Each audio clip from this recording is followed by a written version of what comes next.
Good evening, student. And today we will discuss the third postulate. So far, we have discussed two postulates, and the third postulate is a continuation of the initial two postulates. And this is the postulate which actually there are some textbook where you will find that the it will be listed as a two separate postulate. Okay, but there are some textbook where you will find this as a single postulate. But the essentially what I will do, I will actually combine two postulates. Okay, because both are basically very much interrelated. Therefore I will combine these two postulates, two segments of the postulates, and then I will discuss as one postulate, that is postulate number 3. But the content what I'm discussing, whether it is a 3 postulate or 4 postulate, it doesn't matter, but the content will be remain same. Okay, that you please understand. Okay, so according to the third postulate, measurement of an observable would give one of the eigenvalues of corresponding operators. That is the statement of the postulate number 3. So this is a half of the postulate number 3, and the continuation actually I shall discuss as we proceed. Okay, so according to the third postulate, this is actually related to measurement of an observable. As I pointed out in the previous class, as a chemist or experimental chemist, we will be interested in measuring the observables. What are the observables? Observable can be a position of a particle, or maybe the momentum of a particle, or the total energy, or maybe the kinetic energy, potential energy. Okay, so these are some of the observables. So this postulate actually related to the observables and their measurement. Okay, so according to this statement, okay, it says that measurement of an observable would give one of the eigenvalues of the corresponding operator. According to postulate number 3, every observable there is a linear Hermitian operator, and continuation of the second postulate is that to have the quantum mechanical operator, one should make two substitutions wherever there is a x, and you have to replace to get the quantum mechanical operator. You have to replace x with x itself, and wherever there is a momentum operator px, then that has to be replaced with a minus ih cross dou upon dou x. So that is the postulate number 2. So now what I'm saying is that, okay, so for corresponding to every observable, there is a linear Hermitian operator. Now the postulate number 3 says that if you're trying to measure the observable, okay, it says that you will get one of the eigenvalues of the corresponding operator. Okay, now before proceeding in explaining the eigenvalues, I think better we have to understand what is eigenfunction, and if you understand what is eigenfunction, then it is better. It is easy to understand what is eigenvalue, right? We will come to the postulate number, the discussion of the postulate number 3 once again. So as we see, there is an eigenfunction and eigenrelation, so it is better we should understand the concept. As I told you, suppose we have a mathematical function x to the power 5, and the first derivative of x to the power 5 is nothing but the 5x to the power 4. So there is a formula, right? So n into x to the power n minus 1. The first derivative of x to the, suppose if we have the first derivative of x to the power n is nothing but the n into x to the power n minus 1. That is the formula. So if you apply that one, the first derivative of the x to the power 5 mathematical function is going to be 5x to the power 4. So it's quite obvious result. Then suppose if you have a function like e to the power or e raised to i5x, and if you are given this function, if you are asked to calculate the first derivative, and it is again fairly easy task as you all are from mathematical background, then the answer immediately you are going to say like this, that i5 multiplied by e to the power I5x. Okay, as you can notice, the difference between these two functions and their the first derivative products, right? When the when we derivatize or when we calculate the first derivative of the x to the power 5, what you notice is that 5x to the power 4 you have obtained. So there is no correlation between the starting and the ending. Whereas the other case, like when you are trying to calculate the first derivative of the e to the power I5x, this is something interesting in the sense that uh, you are getting the original function back. Okay, so there is, when you derivatize, basically I5 multiplied by the original function, right? So this is the original function we started, and we also get, after first derivation, we also the first function, the initial function is multiplied by the some kind of number, right? So this is something that it is very, very special, right? So with this background, I says that the function e to the power I5x is said to be eigenfunction, right? And the I5, I multiplied by 5, is, I call it as an eigenvalue, right? Why? Because this is a special function, in the sense you started, when you derivatize this one, basically you are getting back the same function multiplied by some number. So therefore, instead of calling as a simple mathematical function, I'm calling as a eigenfunction. Okay, and the original eigenfunction I'm getting back and multiplied with some kind of numbers, and those numbers again I'm calling as a eigenvalues. Okay, so with this background, we can have a generalized relation or the eigen relation. Okay, let us consider A is an operator, right? A is an operator, and phi is a capital phi is a function. Okay, capital phi is a function, and capital phi is said to be eigenfunction only when it satisfied this particular relation. What is that relation? I already explained this relation with an example. Here, the operator is the first derivative, right? So I'm putting a general operator. The a cap can be a generalized. It can be any generalized operator. You need not to only stick to the first derivative. Of course, the same function you can derivatize once again, right?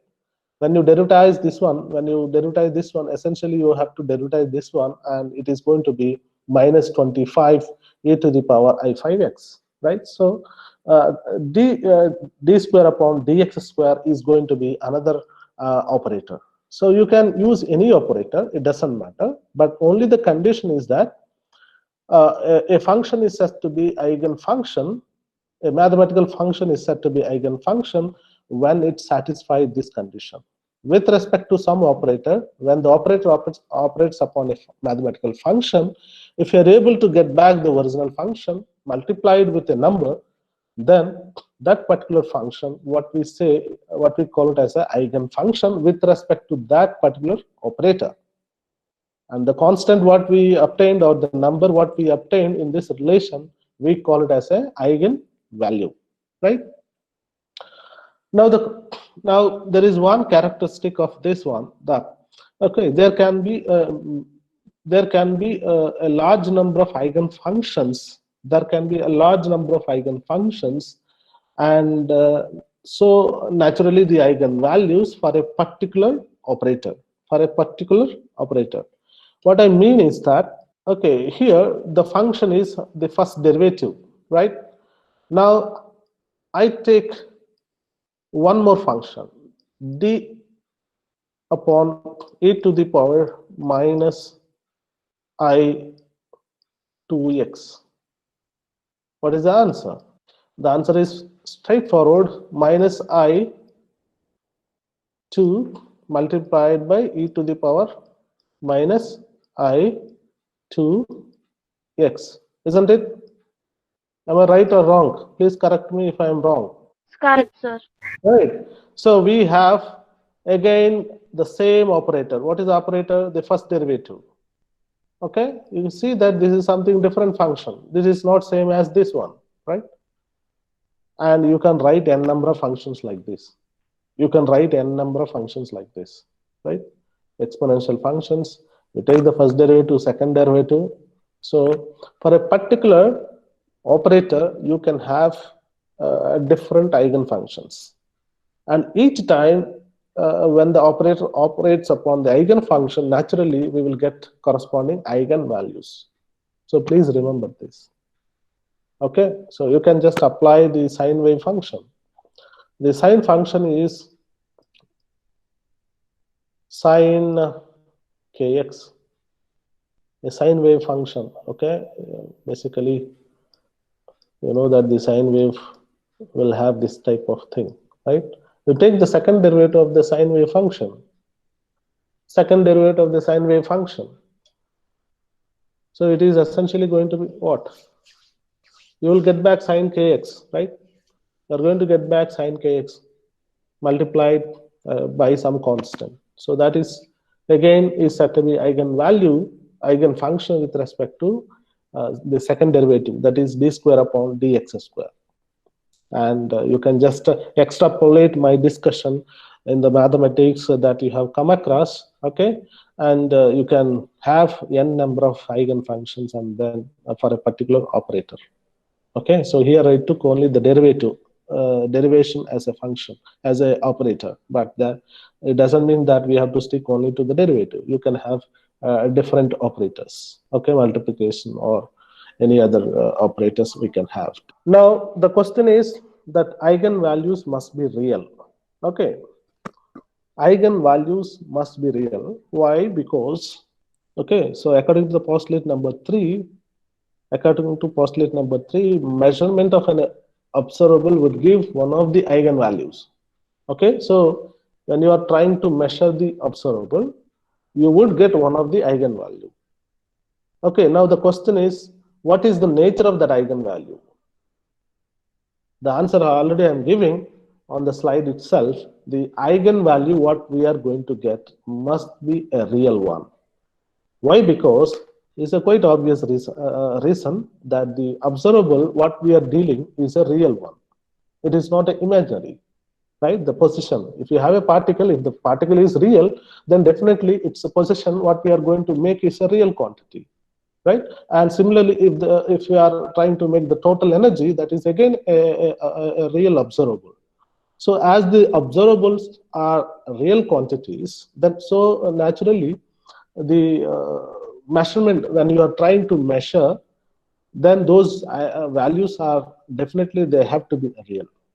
Okay, so there is some theorem on this. Hermitian operators will have a real eigenvalues. Okay, remember the second postulate, every observable will have a linear Hermitian operator. So Hermitian operator has a special property that when they are operating on the eigenfunctions, then naturally they will be real numbers. There won't be any ambiguity. Okay, when the operators operating upon the eigenfunction, naturally you will get the eigen real number. That is one of the reason why that in the second postulate number 2 itself, we made it very clear that the operators, okay, the observable, if you have a observable, that operator, that observable should be associated with a Hermitian operator, right? To write the operator, then you have to do something like that we have defined over there. Okay, why we have actually specified Hermitian operator? Why? Because there is a theorem that you can find this theorem in most of the textbook, it is available. The Hermitian operator will have a real eigenvalues. The eigenvalues, when the Hermitian operators are actually operating upon the mathematical functions, and the results are real numbers. Okay, that is the reason why that, of course, I will not prove now, but I will give it to you as an assignment. You can just go through any of the textbook that you are referring, you will find this theorem. Okay. Now, so the postulate number 3, now I hope that half of the matter that I have explained, what is eigenfunction and what is eigenvalue. Now again I am coming back measurement of an observable would give one of the eigenvalues of the corresponding operator. Okay, so when you're trying to make the measurement of a particular observable, you would get basically one of the eigenvalues of the corresponding operator. So that is the meaning of this. Now, to explain this with an example, I take the famous example which we have already discussed previously, that is the simple harmonic oscillator behavior. And I'm sure that now you are very much familiar with this harmonic oscillator. You just imagine you have some kind of very lighter atom, like a hydrogen atom, is chemisorbed on a metal surface. Okay, this is very common. That is something that we deal with in chemistry. That we do a lot of reduction reactions on metal surfaces, right? Heterogeneous catalysis, right? So this is a real example that in chemistry that we study. Okay, that is the reason why I'm just taking this as an example. Of course, you can have any other example, but this is very realistic example, which is very much close to our discussion, chemistry discussion. Now, what you do that, okay, when it is chemisorbed, right, you know the bonds are elastic in nature, that you can basically pull the atoms to a little apart and then you leave it as such. And since the bonds are elastic in nature, what it does is that basically it executes oscillations, and these oscillations, what we call it as a harmonic oscillations. Okay, and how much you pulled, okay, let's say x is the displacement that you made by pulling. X is the amount of displacement that this hydrogen atom actually executed. When you apply the force, naturally it basically pulled a little apart. Now when you pull, this is the scenario that normally we encounter in our routine life as well. Suppose if you have a spring, and if a weight is hanging on a spring, then naturally when you pull it, and if you leave it as such, then it will try to go back, right? Okay, how much it will go back, that depends upon how much you pulled it, right? So the amount of force what you actually applied, the same way, the same amount of force, with the same amount of force, it will try to go back to its original position, right?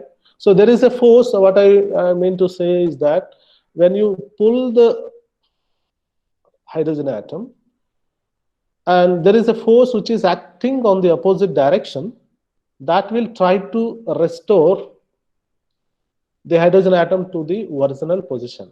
What is the original position? This is the original position. So that force, what we call it as a restoring force. Okay, restoring force, and it actually directly proportional to the amount of displacement that you made it. Suppose if you pull little, then the force, restoring force, will be small. I think that this is something you would have realized. Suppose you have a rubber band, and then you just hand, you tie a small weight on the rubber band, you pull it little, and then you pull it very much, and then you realize, okay, the force. When you leave it, and accordingly that will basically displace, right?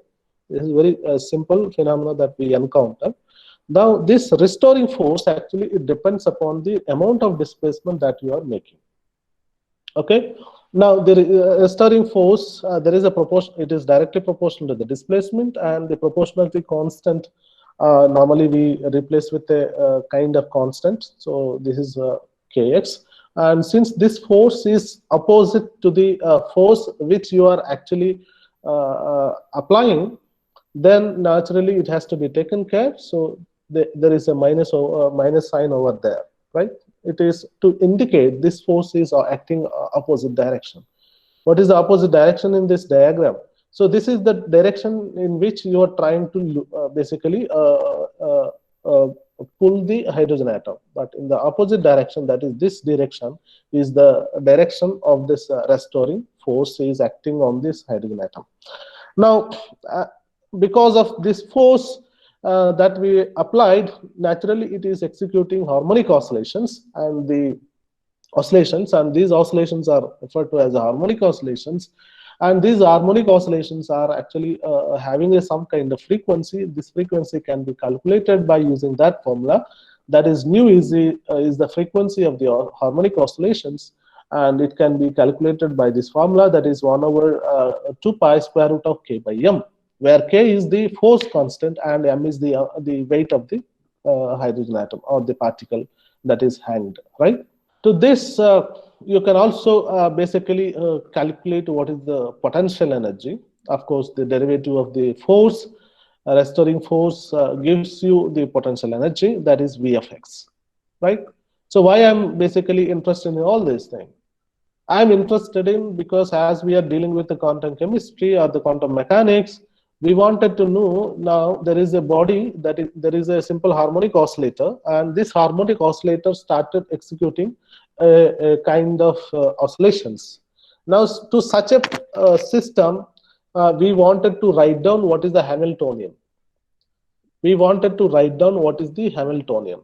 What is the Hamiltonian? Hamiltonian is nothing but the kinetic energy. It is a total energy operator, which consists of basically two components. One is the kinetic energy, the other one is the potential energy.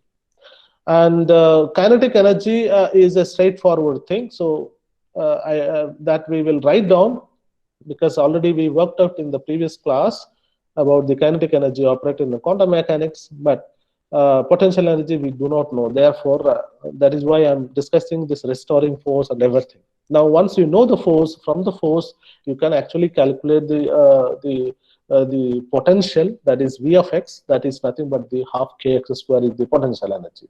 Now, having understood the potential energy of the harmonic oscillator, it is fairly easy to write down the total energy operator, that is Ke plus Pe, that is the potential energy plus kinetic energy is the total energy, and the Px square by 2m is the kinetic energy, and the V of x is the potential energy. So that is the classical representation of the total energy, right? Now, in quantum mechanics, the Hamiltonian is going to be like this, right?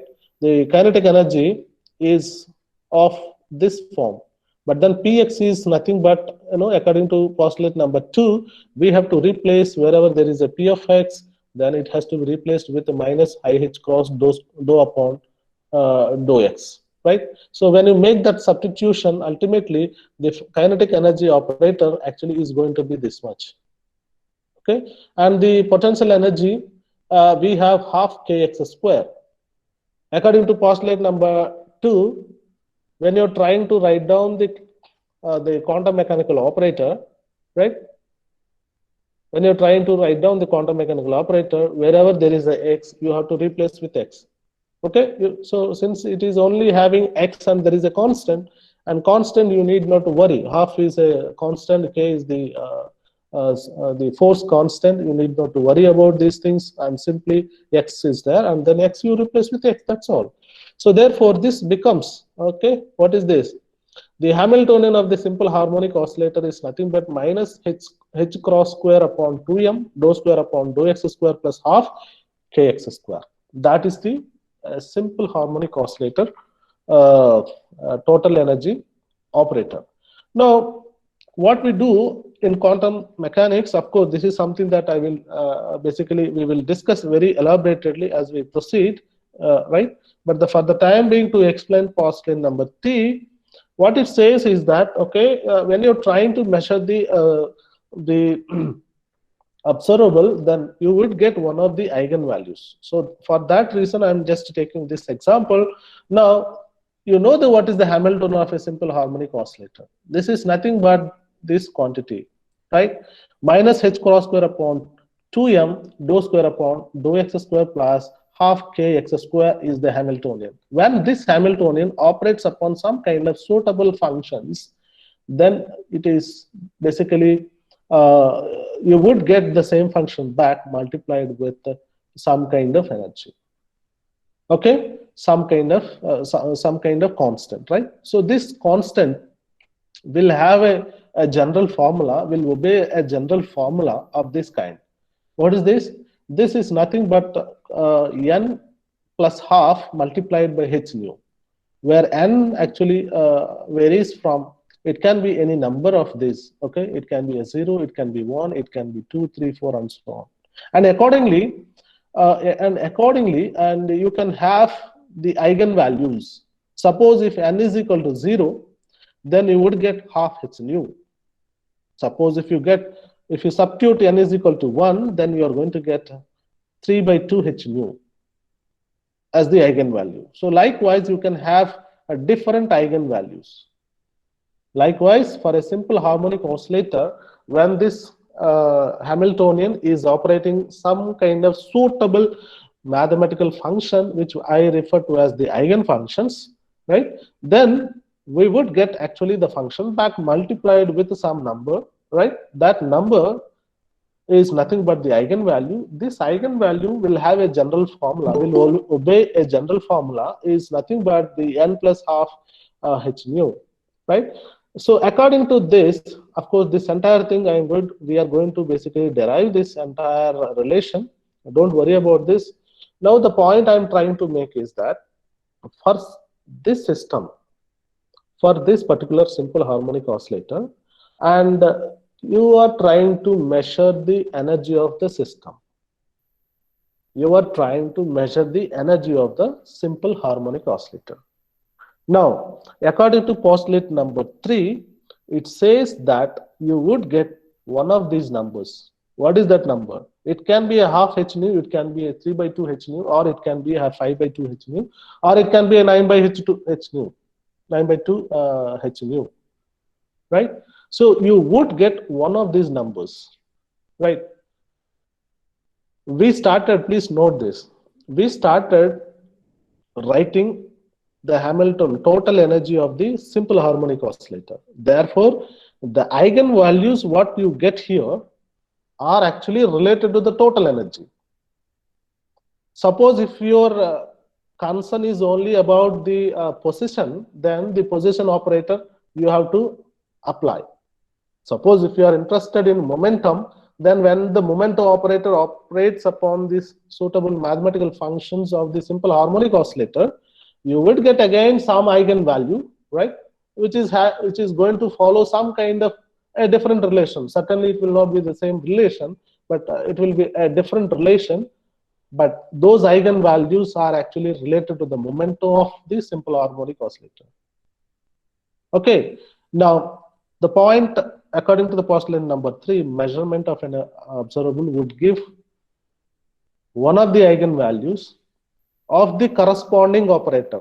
Please note down, of the corresponding operator. Here the operator, what you take the operator is really important. Suppose if you start the Hamiltonian, then you would get the total energy. Why? Because the Hamiltonian is nothing but the total energy, and the measurement certainly will give the energy. Okay, suppose if you start with the position operator, then you would get the eigenvalue corresponding to the position operator. Suppose if you start with the momentum, then you would get the eigenvalues which are correspond to the momentum. So likewise, you can have a different eigenvalue corresponding to the operator. Why it is said corresponding? Because you go back and see, remember the postulate number 2. Corresponding to every observable, there is a linear Hermitian operator. What is observable? Observable is something that it can be, which is real quantity which we are trying to measure in the laboratory, right? So these are all things are really interrelated. Please note down that. Okay, now now the question here is, having understood first half of the third postulate, we have to understand the another half of the postulate, that is measurement. Okay, and suppose, as I pointed out, suppose you can just remember or recall the experiment gravitational constant, right? That is 9.8. What is that? Meter square for second, right? That is something that type of value, right? Suppose you are trying to do an experiment of measuring the gravitational constant, right? Now, in classical physics, okay, how that particular number was arrived? Why it is said to be 9.8? It is said to be 9.8 because it was the number at which it was arrived after repeating several experiments. It is not one experiment it was done and then this is the number it is. So normally the accuracy is something that we are more interested, in experimental science, right? So these numbers are actually are the averages of several experiments. Okay, it's not that one measurement we do and then we report only that. Even today, many of the measurement actually are the average numbers that we repeat. Okay, how do we calculate the average numbers in science? It is fairly easy that to estimate the average numbers. Okay, suppose if I ask you to do the same gravitational constant experiment, okay, we will get, in the class you are basically almost 38 number students are there, or 37 number of students are there, right? So if I ask you to do this, to calculate in the laboratory the gravitational constant experiment, you all will start doing it, and then I'm very much sure, pretty sure that you don't get, all of you don't get the same number, right? Because of various experimental factors. Okay, therefore what we do is something, we take the average. So after doing the basically the after doing the experiment, to calculate the average, basically, okay, Amrita has got some number, and then this Shabuddin has got some number, and Sanu has got some number. So all these numbers we basically take a summation, and then we basically divide with the number of measurement which was made. If you are making only one number each, then naturally the total number of students in the denominator we divide, then it is going to be the average, right? That's how we do in the classical physics, according to classical physics, right? So we basically repeat the experiments, and then the average value is being reported, right? So, and this is how we do the procedure. And in the quantum mechanics, it says that, this is one of the peculiarity of the quantum mechanics, is that you don't get always the same number. You don't get, in classical physics, basically, if your experimental conditions are very much same. Suppose there are 37 students, and the 37 students are provided the same experimental conditions, then naturally we would expect same number, right? So that is the case. But in quantum chemistry or quantum mechanics, it is not the case that you don't get the same number. Okay, according to postulate number 3, you would get one of the eigenvalues of the corresponding operator. Please remember, postulate number 3, half of the postulate just we discussed. You may get, in the case of simple harmonic oscillator, you may get half h nu, or you may get 9 by 2 h nu, or maybe you may get 11 by 2 h nu, and so on. Any number which basically satisfies the general formula, you will be getting, right? So that is a kind of peculiarity of quantum mechanics. And when it comes to the reporting such a value, it's quite obvious that we go for averaging. So how do we calculate the averaging? Okay, how do we calculate averaging? Let us suppose that A is an operator. When it is operating on the suitable this thing, okay, you would get, okay, somebody got A1 and somebody got A2 as the eigenvalue, I mean, and A3 is the eigenvalue, and A4 is another eigenvalue, and so on. Okay, it is not the case that always you will get a different number, but in a group of, when you make a group of measurement, it so happens that the certain numbers are going to be repeated.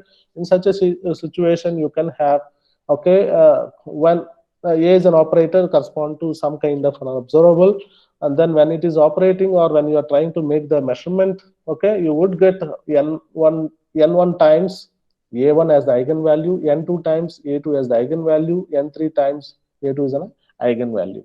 Now, how to calculate the average? So average is being calculated by this formula.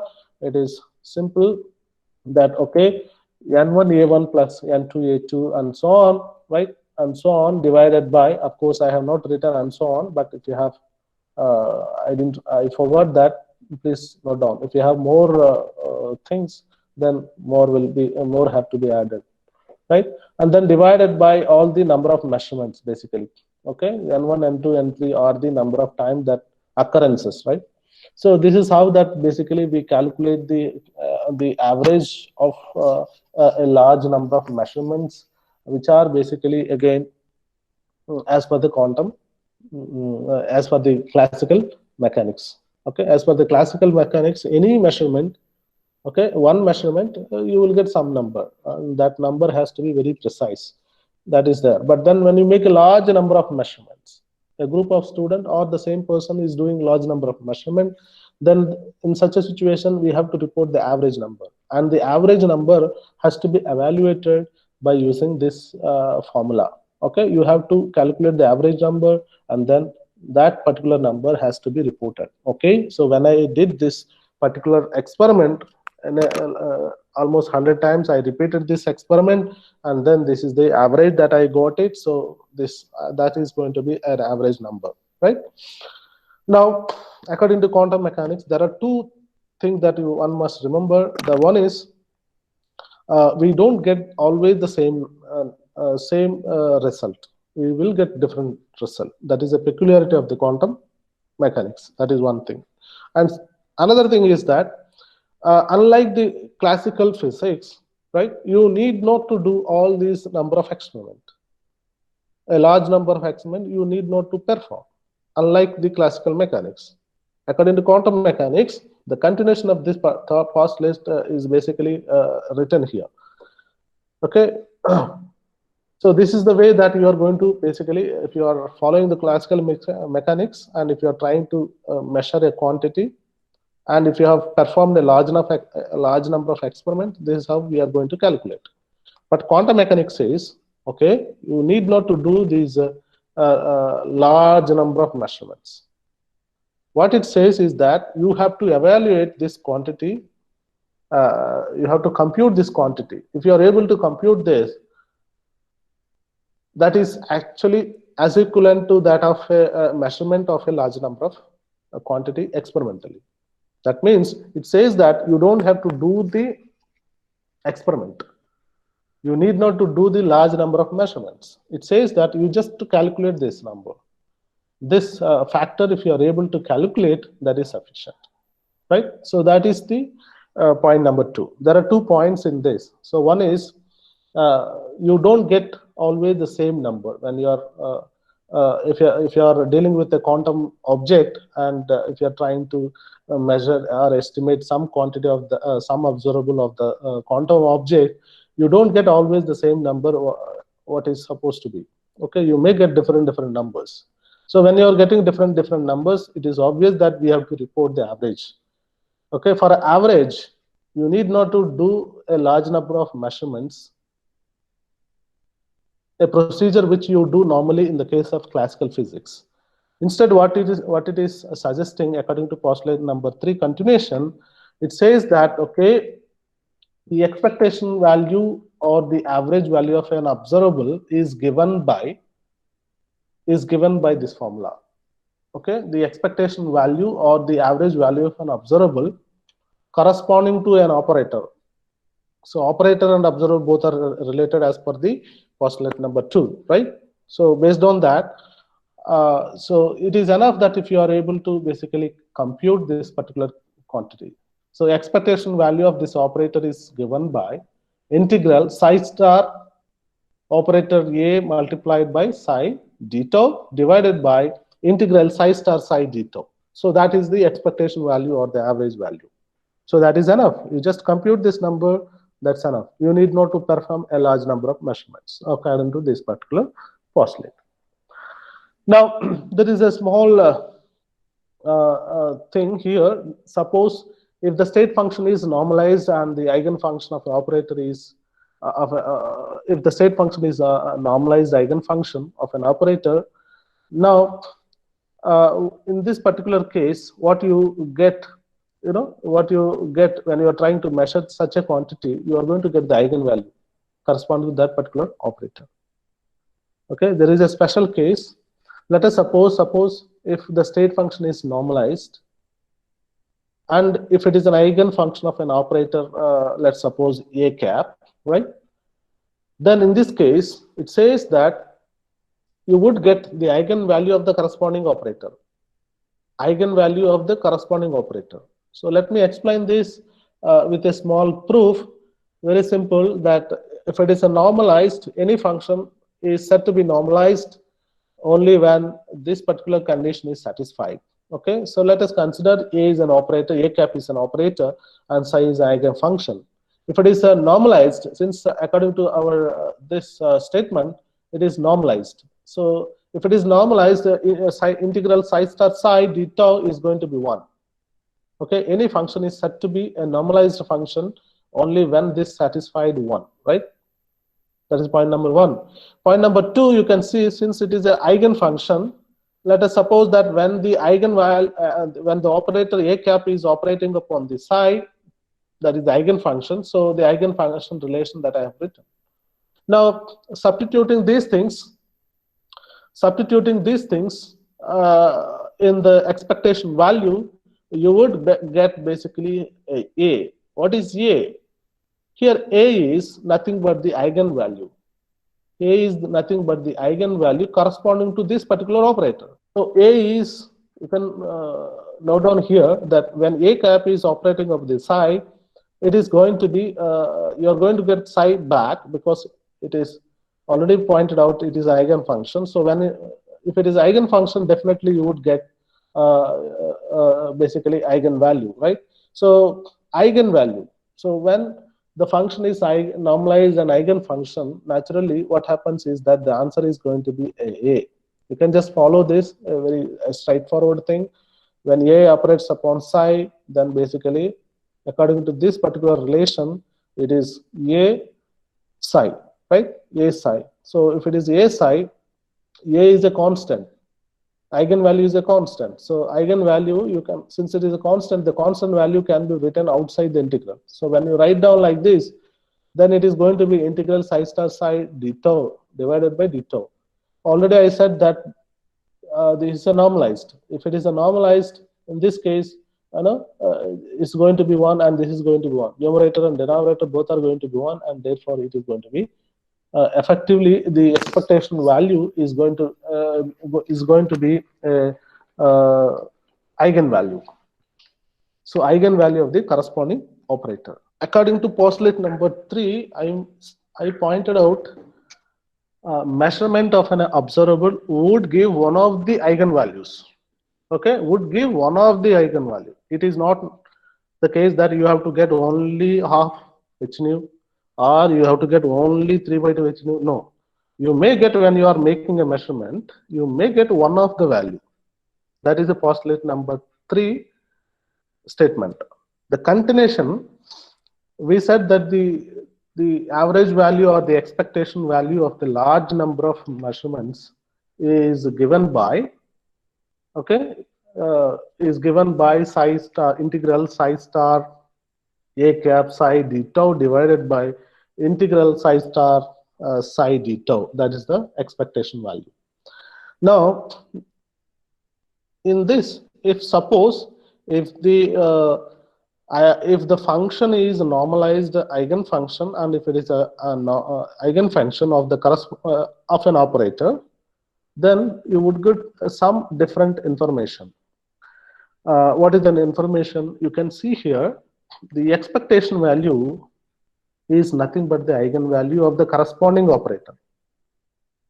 Expectation value is nothing but the eigenvalue of the corresponding operator. So now what I mean is that, suppose in the H psi, H is a operator in the simple harmonic oscillator. Please remember, this is the expression that I have given.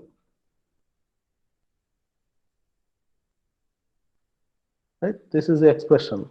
When the total energy operator of a simple harmonic oscillator H cap is operating upon the suitable mathematical function, eigenfunction, we will get the eigenfunction back multiplied with some number, and this number is having a general formula, that is n plus half h nu by multiplied by h nu, right? Now what I'm saying, suppose if this phi, okay, if this phi is a normalized function, if this phi is a normalized eigenfunction, then your answer is going to be eigenvalue. That means, suppose if this function is when this is operating, let's suppose that when h cap is operating upon this, you would get, for example, 5 by 2 h nu, 5 by 2 h nu multiplied by 5. Okay, let us suppose that phi 1, let me put a substitution here, phi 1. Okay, let us suppose that phi 1 is a eigenfunction of h cap. Let us suppose phi 1 is eigenfunction of a h cap. Please remember, why phi 1? There, for a particular operator, there can be several eigenfunctions, right? So it is not the case that you will have only one eigenfunction for one particular operator. You can have n number of eigenfunctions for a particular operator, right? So now when the operator is operating upon the eigenfunction, you would get one eigenvalue, right? So in this particular case, what I'm taking, phi 1 is one of the eigenvalue of the eigenfunction of the Hermitian operator, the Hamiltonian. Now in this case, I am getting 5 by 2 h nu. I don't get, basically this is a specific function. Okay, since it is a specific function, now I would get some value. That value, what we call it as eigenvalue, and then this function I would get back. Okay, so this is something very interesting, as you can notice, according to the postulate number, according to this particular case. Okay, if the function is normalized eigenfunction, then it doesn't matter, or no matter how many measurements that you are going to make. Okay, how many number of times you are going to make, it is always the case that you would get this particular number, that is this number. Okay, that means essentially what is saying that you need not to do a large number of measurements. Okay, you would get, even if you basically measure a large number of measurements, each time, in all the time, you would get this particular number. You don't get any other thing. When this happens when your function is an eigenfunction of this particular operator. So this is what the meaning it is. Okay, there are two things. Earlier I said, okay, you would get, when measurement of an observable will give one of the eigenvalues of the corresponding operator. Now I'm saying something very strong. Suppose if the operator psi is A is an operator, right, and phi is an eigenfunction, then what I'm saying, now the expectation value is nothing but the eigenvalue of the corresponding operator. That means, no matter how many times that you are going to estimate the particular observable, right, in each time you would get basically the same number. Okay, if the function is eigenfunction, this is going to happen. If that is not eigenfunction, basically you have to evaluate this quantity. There is no doubt. Suppose if the psi is eigenfunction, right?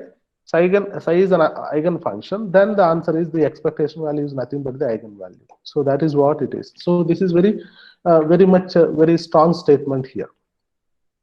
And I must tell you, these are all actually this is the postulate which is debated even now. There are a lot of people are working on this, and if you are interested further and further, you can just read these two topics, that is measurement theory and decoherence. These are the two keywords that you can keep in mind or note down, and then read the textbooks, and also internet. A lot of stuff is available on this. Okay, so this is highly debated subject even today, highly debated thing. Okay, measurement theory and then decoherences. And there is a famous thought experiment which was actually taught by Erwin Schrödinger. Okay, of course, he has not done a thought experiment, but this is something that he has thought it, and then later he realized that that cannot be done. It is not a feasible thing. Then he switched over to biology. So initially he was working on the development of quantum mechanics, but later on he has switched over to biology problems. Okay, so those who are interested, maybe Schrodinger's cat, you can also read that. That is very simple experiment, that basically a thought experiment which he never does, but that is something that is related to measurement theory and decoherence concepts. So those who are interested, you can go through it. Since those are basically beyond the scope of the syllabus, I'm not going to those details. Okay, so with this, we have almost come to the conclusion of the postulate topics. And the last and foremost, last but not least, the postulate is the fourth postulate. And the fourth postulate is sorry, the last postulate is the fourth postulate. So according to the fourth postulate, as you can realize, uh, everything, the first postulate says that, what is the first postulate? Can anybody say what is the first postulate? Yeah, the state of a quantum mechanical system is completely specified by wave function that Correct. depends on the coordinates of particles and on time. Correct. So postulate number one is actually related to a state function or the wave function of a system, isn't it? That is one. And the second postulate is related to the observable. You remember, corresponding to an observable, every observable, there is a linear Hermitian operator. So that is related to observable. And postulate number three, just we finished, it is related to the measurement of an observable, and also the expectation value of an observable. Okay, as you can notice that we don't have anything, it is always, I'm telling that state function or wave function, but then as of now we don't have any postulate on that. Okay, if you have a state function or wave function, then it is fairly easy to have the measurement or the observable of a measurement, right? So as of now we don't have any postulate about the wave function or state function, right? But it is very handy, or it is very useful if you have a state function, right? How do you get the wave function or state function? Okay, that is the subject of the postulate number 4.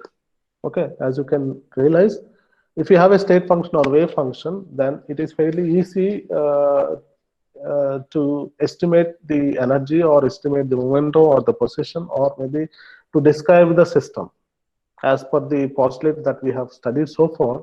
So that is the description that we got, right?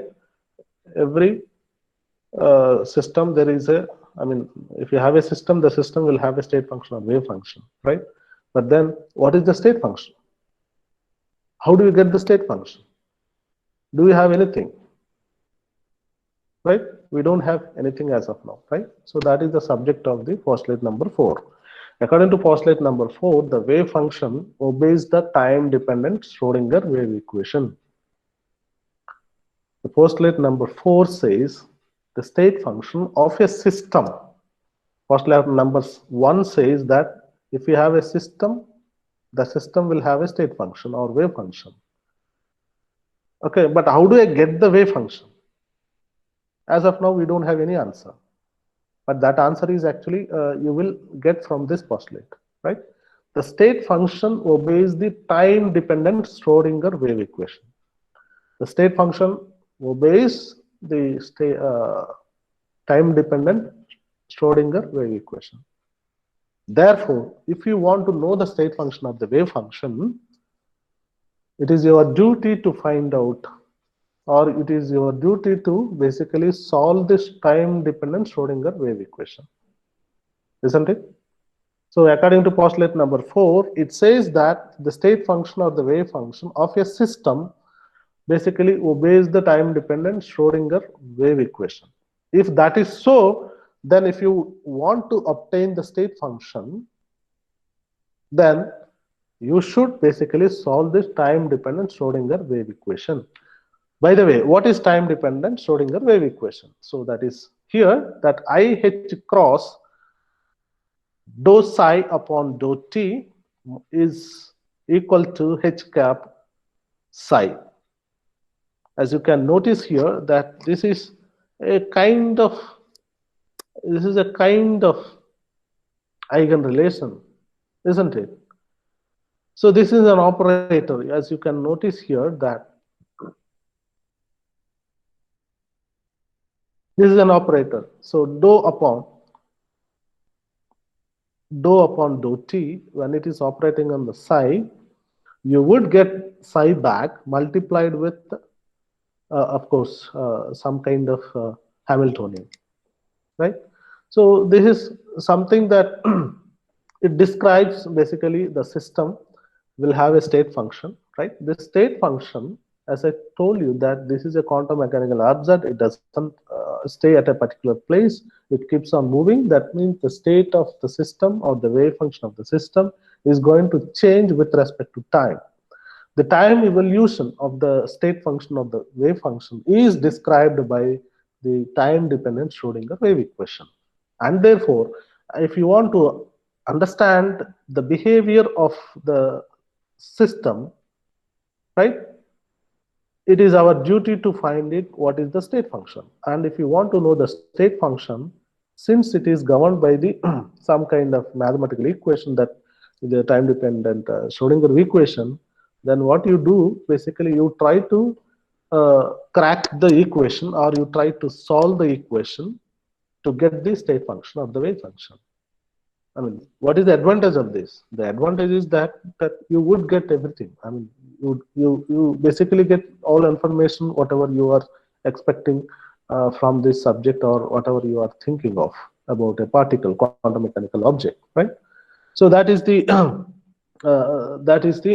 the postulate number 4. And just to explain in a little more way, suppose if you apply the time dependent Schrodinger wave equation to a one-dimensional system, I mean one-dimensional system, please recall that 1 dimension, 2 dimension, 3 dimension, these are all the notations that we basically arrived upon the number of position coordinates in a given system. Okay, suppose if a system is moving in a particular direction and in a particular one direction, and if you are only interested in the position of the that particular particle in one particular direction, then we will have the state function will have one position coordinate, and then of course one time coordinate. So since this is going to have one position coordinate, then we say it is a one-dimensional system. Suppose if the system is moving in a space, in a three-dimensional space, then we are going to have three coordinates there in the state function, and then one time coordinate. So in such a way, then in such case, that we call it as a three-dimensional system. Now, now if you apply the time-dependent Schrodinger wave equation to a one-dimensional system, this is going to be this. Okay, so what is this? H cap. H cap, as I told you, is nothing but the total energy operator, that is the potential energy plus the kinetic energy, right? The kinetic energy operator is given by minus h cross square upon 2m dou square upon dou x square. So whenever a system is there, whenever a particle is there, then if it is moving, then naturally it will have a kinetic energy. Then the kinetic energy operator in the quantum mechanics is given by minus h cross square upon 2m multiplied by dou square upon dou x square. That is the kinetic energy operator, and plus Vfx. Suppose the system is interacting with the other environment, then it will have a kind of potential energy. That potential energy has to be substituted over there. Then, as I told you, in the case of simple harmonic oscillator, this particular object is going to be half kx square, right? So if it is some different system, accordingly it will have a different potential energy component. Okay, so now this is a simple one-dimensional, this is a simplest time-dependent Schrodinger wave equation, which is applied to a simple one-dimensional system. Suppose if you have a three-dimensional system, then basically you are going to have here the dou square upon del operator, basically minus h cross square upon 2m multiplied by dou square del operator, and then here also v of xyz, right? Here also xyz, here also psi of xyz comma t. That's all. So accordingly, we will have a modification in the time dependent Schrodinger wave equation. So as the time passes, the wave function changes. The change in wave function is determined by the wave function and the Hamiltonian operator itself. So according to this equation, if you try to understand this, the time evolution of a state function of a system is governed by two things. One is the wave function and the Hamiltonian itself. Therefore, if you want to know, if you want to understand the system in a better way, then you have to find out the Schrodinger wave equation. So you have to find out the wave function, that psi, right? The psi can be calculated or the solved or estimated by by solving the time-dependent Schrodinger wave equation. So as we proceed, that these things, this particular postulate will be very much clear to you, that what is the wave function and how do we basically solve the time-dependent Schrodinger wave equation or the time-independent Schrodinger wave equation.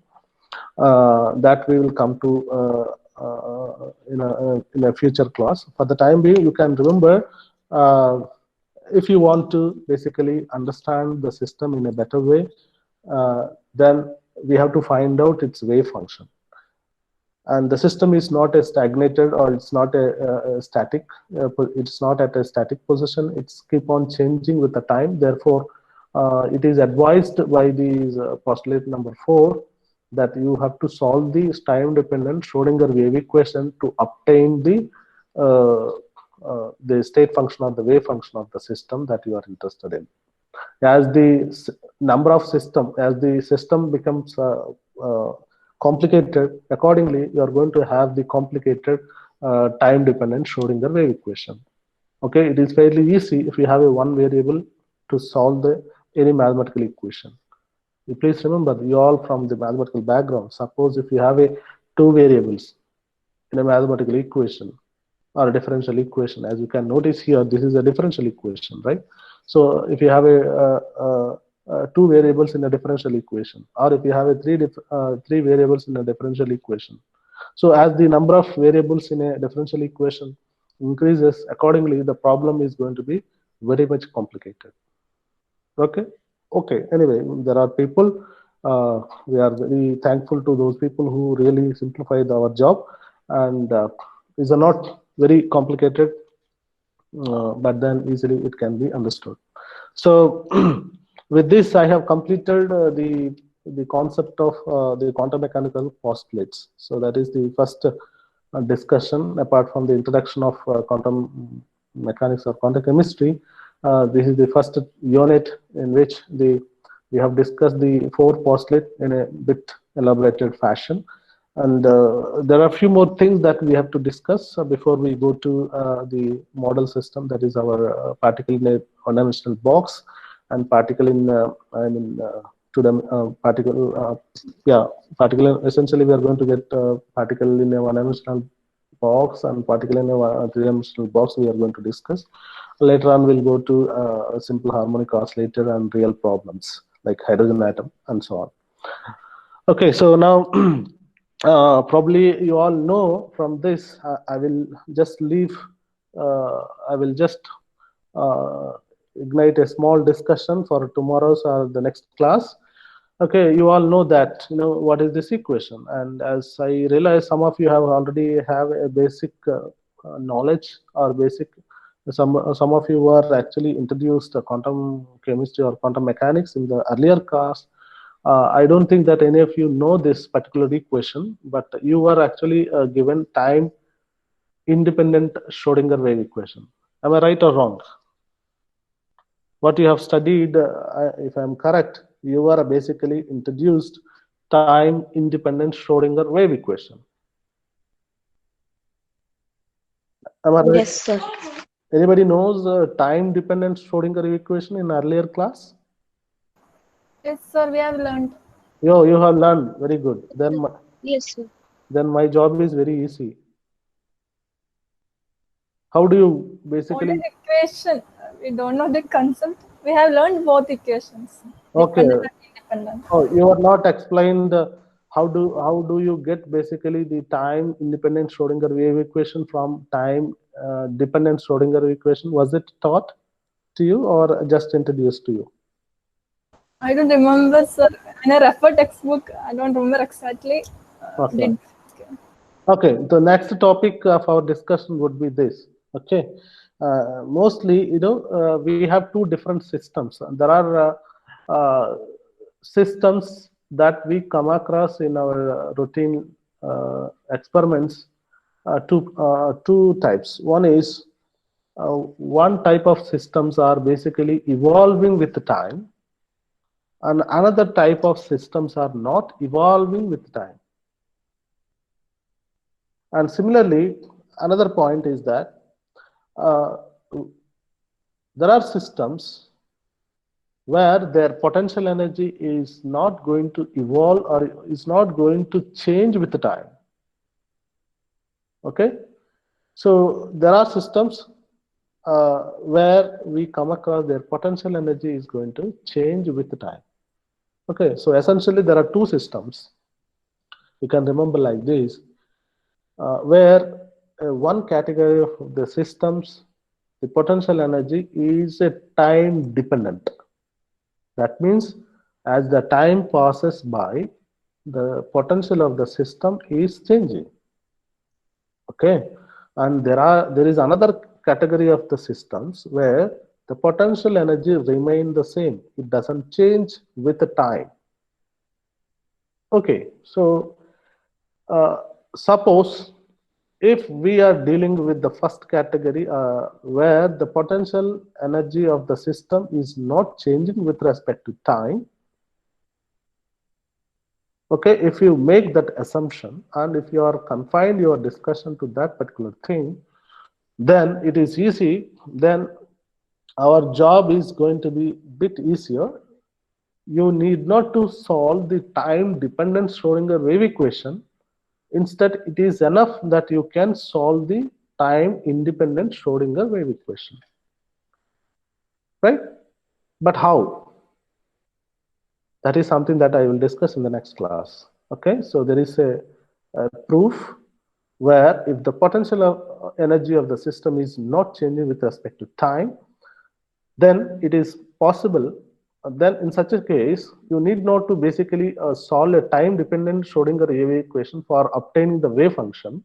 It is enough that you can actually solve the time independent Schrodinger wave equation to obtain the wave function.